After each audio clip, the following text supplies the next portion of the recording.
Hello, word nerds, and welcome to another episode of the dictionary. My name is Spencer, and this is episode F22. I am coming back to this episode. I didn't record it before. I wanted to have some guests, maybe some family members, some of my own family members on this episode because we have the word family. Now, that may still happen. I am going to record the episode, and then maybe at some point in the episode, I will put in a clip or a few clips from my family. I haven't recorded that yet, so I don't know what that's going to be, but maybe it's, my immediate family members talking about something about family. I don't know. We'll figure it out. This is it's an episode in progress. If you're just tuning in to this episode in progress, so let's see. I want to adjust this. There we go. Ooh, yeah. Let's get nice and close, like NPR. So we're just gonna see sort of where that goes. But the majority is just gonna be me talking about stuff, just like it usually is. And of course, let's get out some of those pluggy things. If you want to contact me, you can email me dictionarypod@gmail.com. There is a Google Voice number in the show notes if you want to call it and leave a message, and I will put it in an episode unless you tell me not to. You can follow me on social media. You can join the Patreon for only $1 a month, $1 American a month. It is so cheap to get early episodes. I just put up 5 yesterday. I am recording this on October 15th. So just yesterday, as of yesterday, there's 28 episodes, not including this one or the next one. We're doing it. And if you want to buy merchandise, there's a link in the show notes. Okay. The first word in this episode is familiarise, spelled Familiarise, which is the British variation of familiarise, which is coming up pretty soon. So now I have to make a sound effect, which is... Next we have familiar... Now, where do you emphasize? Familiarity. When you look at it, how it's broken down, your brain breaks down. Familiarity. How do I want to say this word? Familiarity. You could emphasize that one. Familiarity. So many ways to say this word. And they're all pretty similar. This is a noun from the 13th century. Number 1A, the quality or state of being familiar. If you know each other, if you know a thing, you are in a state of familiarity.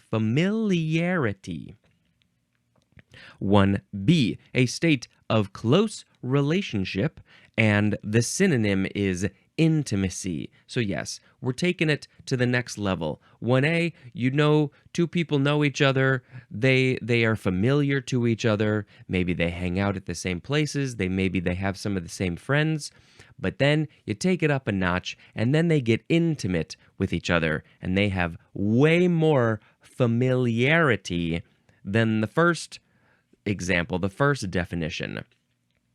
They have a lot more familiarity maybe with each other's minds and their bodies, and they have intimacy.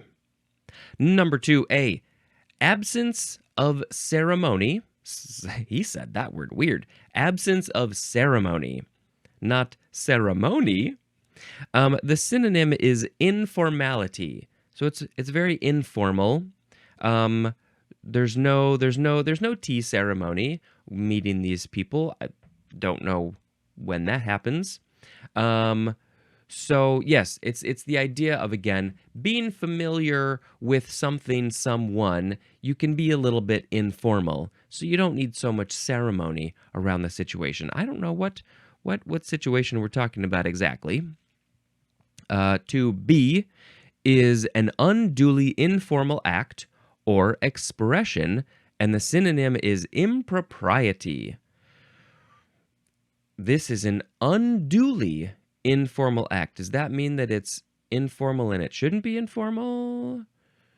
Or act or expression? That was an impropriety. That should not have been done. Please, That was a familiarity? Yeah, I don't think I've ever heard this word used this way. Number 2C is a sexual liberty. So what is a sexual liberty? You have the freedom to do a thing sexually.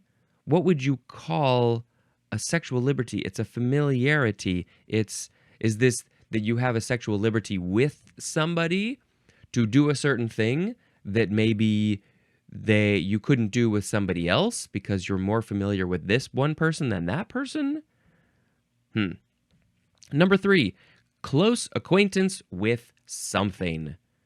I have a lot of familiarity with my phone. We have a very close relationship. I'm on the phone a lot, just like the rest of you. Don't say it's not you, it's you. It's also me. We all have very close relationships with our phone. And that's it. That's the only relationship I have in the world is my phone.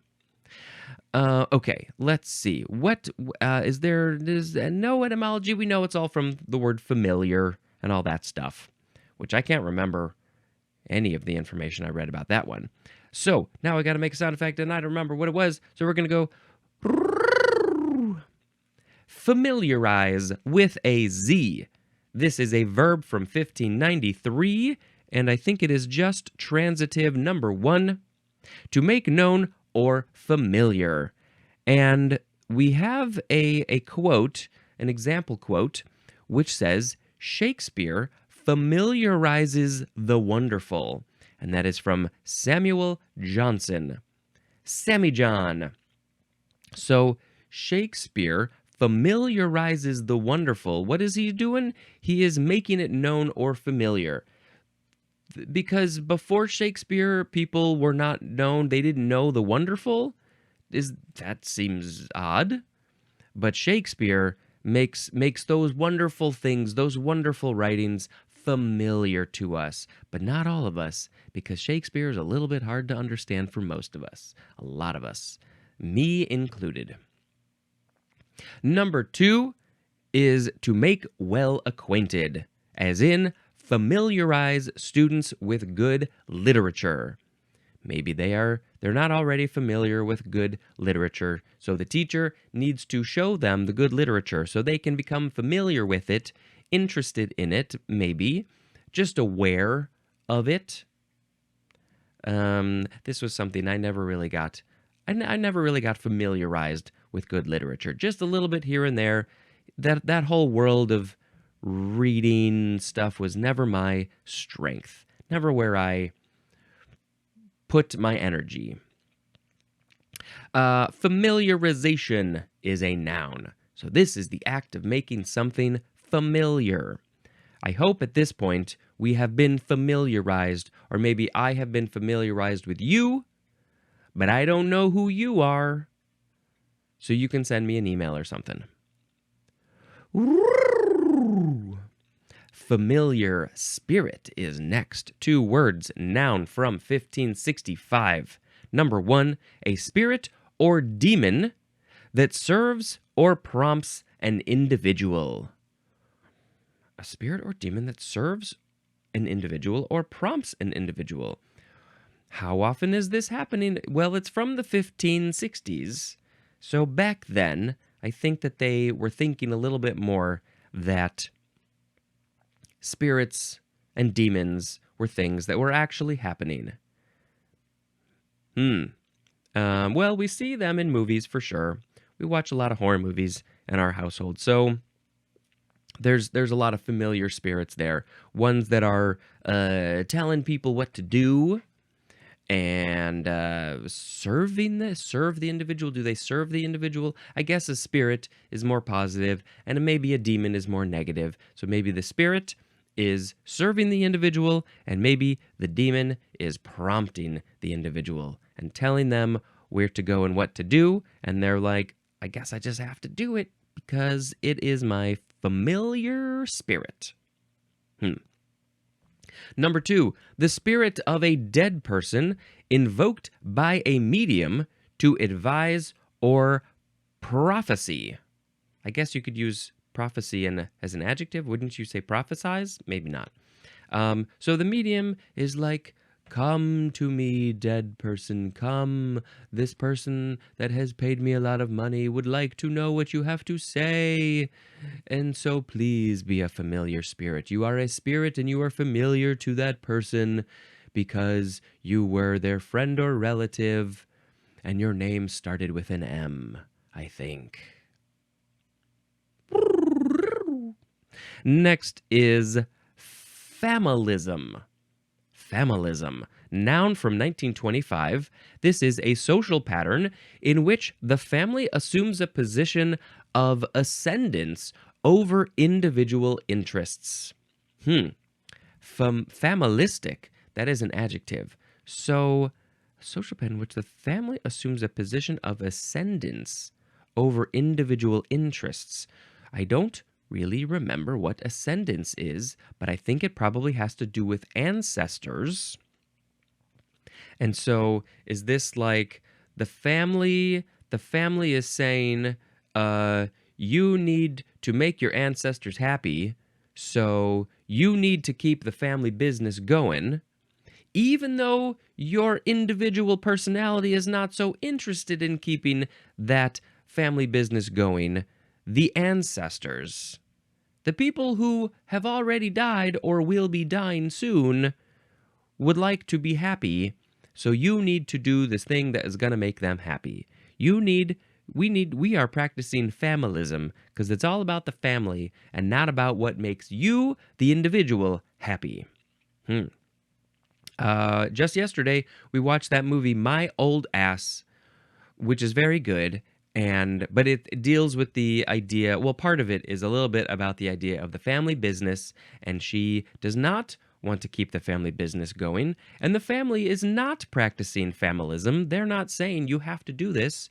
They're like, yes, okay, you can go to college in another place, and you do not have to carry on the family business. So that was nice to see. They were not, they were looking out for the individual. I think it is better to look out for the individual. Yes, we're all individuals. Next is, this one you got to say, familiarise. 2 words. The first word is Famille. Yes, there's 2 L's. You pronounce it famille. Noun from circa 1898. This is Chinese porcelain in the decoration of which a rose color predominates. Chinese porcelain which has a predominant rose color in the decoration. So it's not maybe literally a rose in the decoration, but it's a rose color. This is French, and it literally means rose family. And I don't know why family. Is it something that maybe you keep in the family? Maybe it's a family heirloom. Maybe it's in the rose color family? I don't know. Famille rose. Well, hey, look at this. We got a similar one. Famille verte. Verte. Yes, verte. Verte. This is a noun from 1872, 26 years earlier than famille rose. This is Chinese porcelain in the decoration of which green predominates. Are those the only 2 that the Chinese porcelain decorations have? Rose or green? That's it. Those were the only options. This is French, and it literally means green family, just like the other one. All right, now we have the word family. First form, this is a biggie. There's lots of definitions for family. It is a noun from the 15th century. What's it gonna say? Let's read it. Number 1, a group of individuals living under one roof and usually under one head. Like one person is running the family. The synonym is household. And I really like this definition because it doesn't say anything about people needing to be blood related. You can choose your own family. If you are living with a bunch of friends, relationships, boyfriends, girlfriends, whatever it is, whatever whatever these people living together, if you say you're a family, you are a family. You're living together, you're doing the chores, the errands, the food stuff, the playing the games, working, whatever it is, you're a family. You don't got to be blood related. You choose your own family, which I think is great. Okay, 2A, a group of persons of common ancestry, and the synonym is clan. And this one is where we're talking about the blood relation.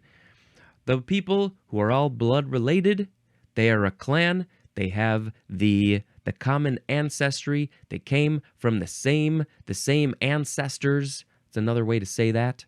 The ancestors who are over in this direction. And but they don't necessarily live together. You know, as people get older, in a lot of cultures, they leave the house and they go and they do their own thing, but they're all still part of the same family.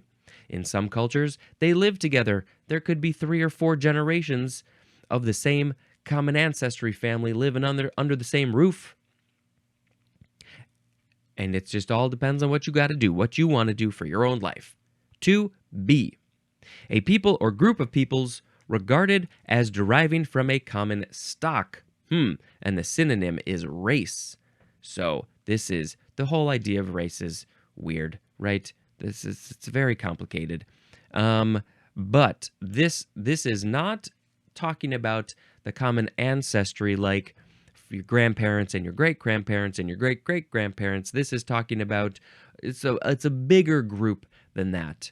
A whole people who came from a certain region. Stock is kind of a weird word to use there, but people coming from a common stock, a whole race. Can you say a whole race is a family? That's what it's saying here. Number 3A, a group of people united by certain convictions or a common affiliation, and the synonym is fellowship. Fellowship. So they're a family because they're what did it say? United by a common thing.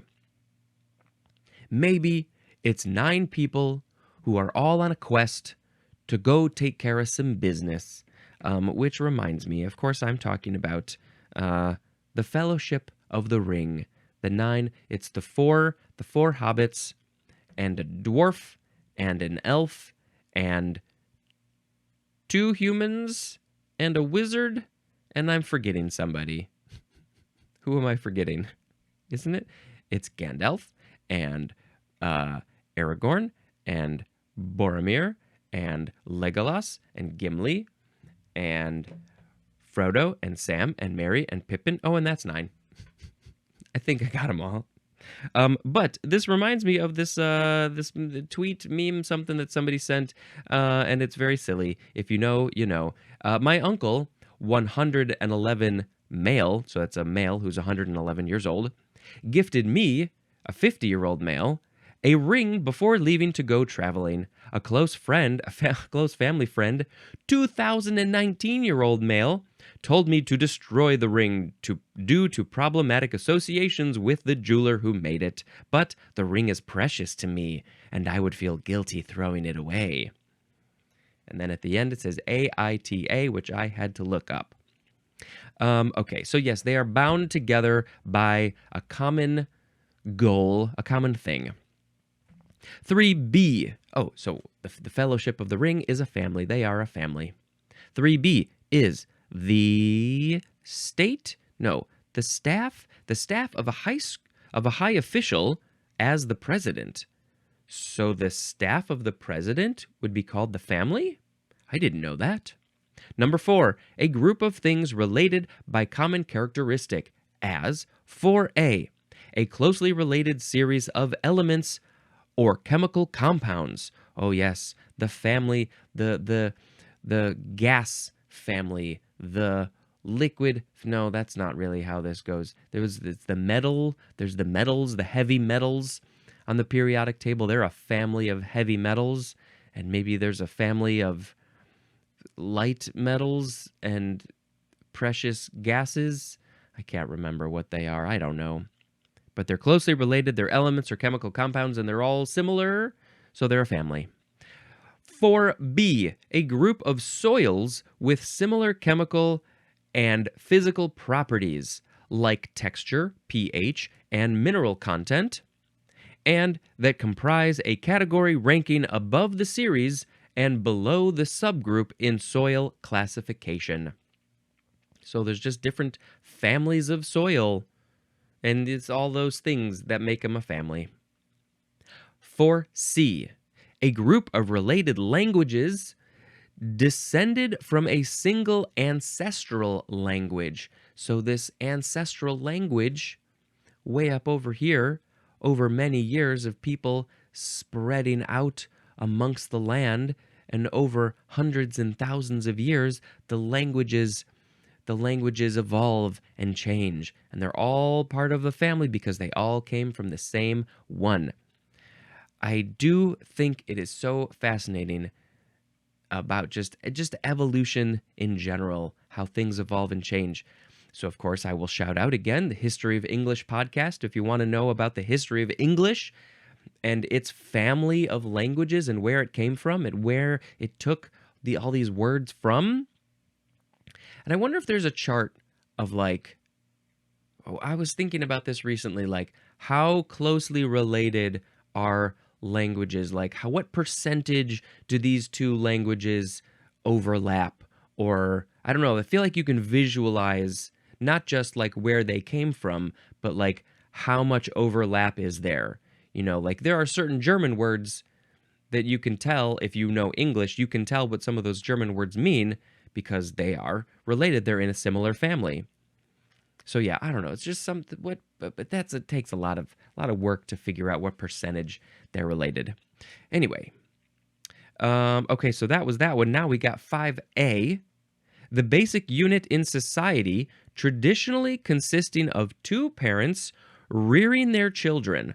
Also, any of various social units differing from but regarded as equivalent to the traditional family.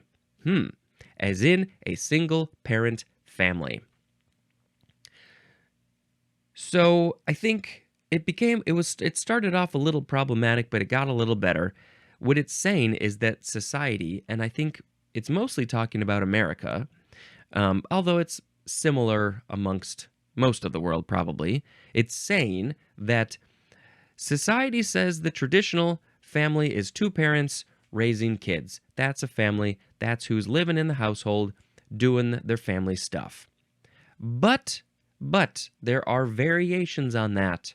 Various social units differing from that traditional one, but still equivalent to the traditional family. Yes, they are still equal to that idea. And the example was a single parent family, one parent raising kids, but there could be three parents raising kids, or there could be two moms, two dads, whatever sort of mix you want to do. That's it. Maybe it's grandparents, maybe it's aunts and uncles. It's all still a family. So you do your family how you do your family. 5b, the no, I don't know why I said that. It's just spouse and children. Spouse and children. So the example is want to spend more time with my family. In this context, there is the one person, and they are talking about their family, which is their partner. I think partner is a better term than spouse, probably, for most people. A lot of people don't get legally married. And children. Or whatever, again, it's just whatever the people who are in your life, who are living in your house, that's your family. And a lot of people, when they get to the end of their life, they're like, I should have spent more time with my family. I should have worked less. Work is not the most important thing. Family is pretty high up there, maybe the most important thing. The social relationships that we have, they're pretty important. 6a, a group of related plants or animals forming a category ranking above a genus and below an order, and usually comprising several to many genera. And I thought genera was the plural of genus. So in that ranking order of class, order, genera, family, phylum, kingdom. I don't know what order it is, but the family is a specific one, and it's between genus and order. 6b, we're talking about livestock breeding. So 6b1 is the descendants or line of a particular individual, especially of some outstanding female. That female is so outstanding, and all of her descendants are part of the same family, and they are also great because she was great. 6b2, still livestock breeding.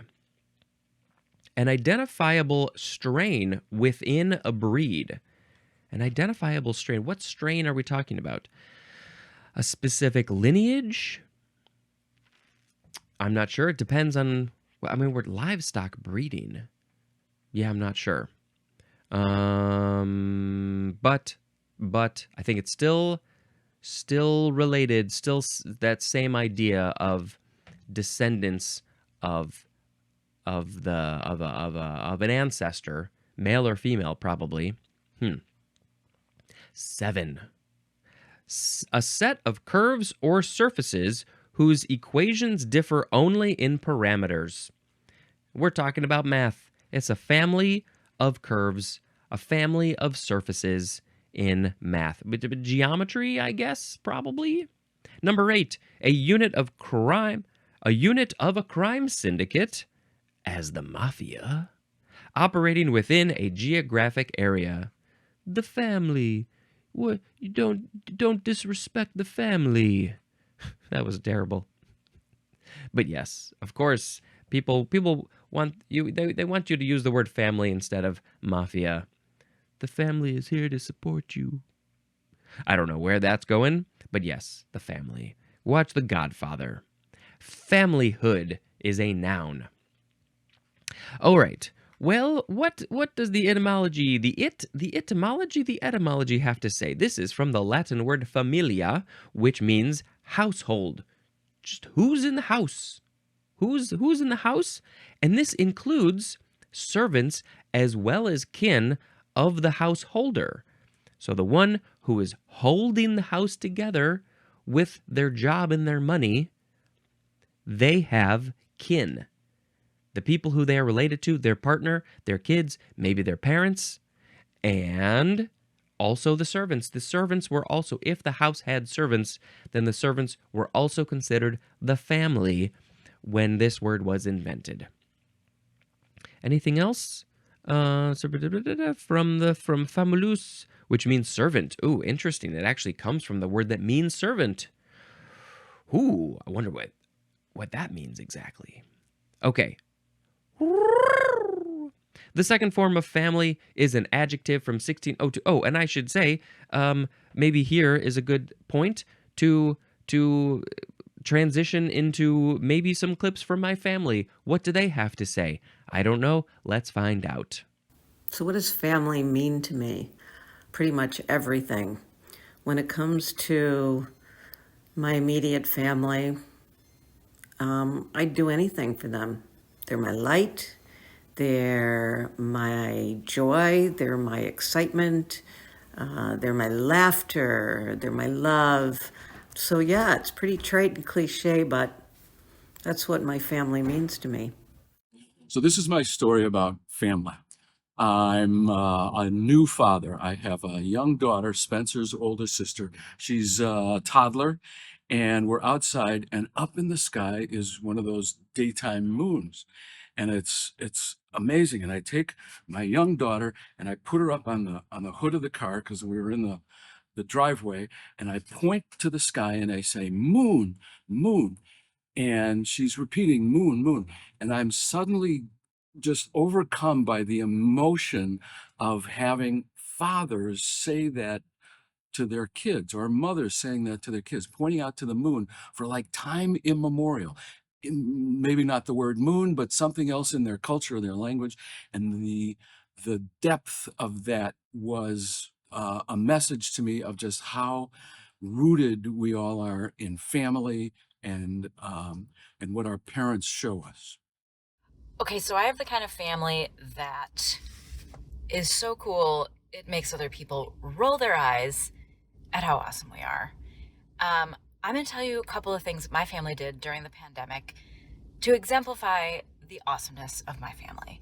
Starting with my birthday, 2021 in January, and also my daughter's birthday. We are 2 weeks apart. And my parents and brother and sister-in-law, that's you, Spencer, for a surprise, spent months planning a Harry Potter immersive experience with puppets and sound effects and costumes and paintings and lights, and I cannot even tell you all of the things. You would just have to see it. Also, there was a giant Spencer arcade to celebrate Spencer's birthday, a trip to Paris in my parents' backyard, virtual, with Monet's Gardens and a tour guide who was Spencer in a French accent and beret and mustache, and a trip to Jamaica in my parents' living room. So while everybody else was suffering, feeling socially isolated, my family dug deep into our little bubble of creativity and made some incredible experiences for one another. And I wouldn't have it any other way. And we're back. I don't know what happened there. Here's the second form of family, adjective from 1602, number 1, of or relating to a family. This is the adjective. You're describing a thing like a family. Number 2, designed or suitable for both children and adults, as in family restaurants, also family movies. The kids enjoy it. The parents maybe enjoy it. They tolerate it, but they know it's good for their kids. So they're like, yeah, this is a fine place to go. Family, I would definitely think of family movies. Family-friendly movies, and the best ones are the ones where the kids get enjoyment and also the adults get enjoyment out of it. Pixar is really good at that. They are putting in lines and jokes and things that adults can relate to, and kids are like, what? I don't get that at all, but you're happy about that, so that's cool.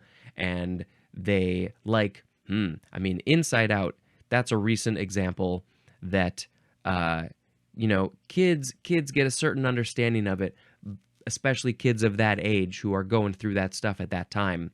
But the adults have been through it, and they're like, oh man, this is so relatable. I get it. And now there's tears. All right, those are good movies. I like those movies. Family Bible is next. Noun from 1740, a large Bible. It's got to be large. The biggest Bible ever. A large Bible usually having special pages for recording births, marriages, and deaths. Ooh, some people must have family Bibles that go back generations. Honestly, if you have something like this that has multiple generations back recording births and marriages and deaths, and I don't know what else you want to record in there, send me a picture. I'd love to see something like this. I don't have a family Bible. This was not a thing that we did. But I think it's a pretty cool idea. If you like the Bible, it's a perfect place for you to record the events of the family. Family court. Noun from circa 1931. The synonym is court of domestic relations, which is basically the court where all the household family stuff, all those relations. Maybe this is kids who want to be separated from their parents, parents who want to be separated from their kids, parents who want to get divorced, other sort of complicated household domestic family relationship stuff. Family court. That's probably the old name. The last word is family doctor. 2 words, noun from 1840. Number 1, a doctor regularly consulted by a family.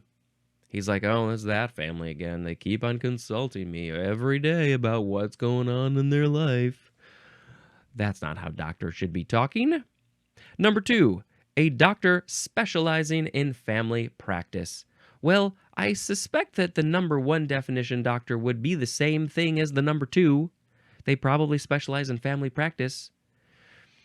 They don't have a they have a general knowledge. You know, they're the general practitioner doctor. They have a general knowledge of a whole bunch of stuff, but they don't have a specialty other than working with a family. They don't work with just one family. They work with all the families in the town, probably. The parents and the kids, and maybe the grandparents. They gotta know all the stuff. And they come to the house and they have the little black bag and they're like, here I come. I'm going to help you all out with your medical problem because I'm the family doctor. Okay, let's pick a word of the episode. Let's pick a word of the episode. It's going to be a good one. Boop, boop. Today we had familiarize, familiarity, familiarize, familiar spirit, familism, famille rose, famille verte. Family, family, family Bible, family court, family doctor. I think I gotta pick family as the word of the episode because I really love my family. Hanging out with my family, which we try to do semi-regularly, but we don't always get to do it because of life and stuff, especially recently. But spending time with them are just some of my favorite times because, you know, you've spent all these years with these people. You like them, usually, sometimes. I do. I can't speak for everybody, of course. But families are complicated. The family you are related to, you might have a complicated relationship with them. It's like a lot of people, you love them and you hate them. A lot of people have those phrases about, oh, the holidays, Thanksgiving, Christmas, blah, blah, blah. I got to be with the family. There's that weird blah, blah, blah. But, you know, your family's your family, and everybody has their own unique experience. But for me, personally, I think I've been very lucky that I love my family, and they're great, and we're all very supportive of each other, and very nice, and it even extends to most of the extended family as well. So I hope that my immediate family showed up in this episode and maybe said some interesting things. And I don't know. I just like hanging out with them. And I think they're good people and they're creative people. And I could go on, but you don't want to hear me yammer on about that. You'll have to hear it from them. Okay. That's it for this episode. Thank you so much for checking out this show, audio podcast, YouTube. If you want to see this simple little frame, I'm going to have to update the camera someday. I don't know. This isn't great. It's fine. It's not great. I'm familiar with this camera, but I want to be familiar with a new camera. Okay, that's it for this episode. Thanks so much for checking out the show. And until next time, this is Spencer dispensing information. Goodbye.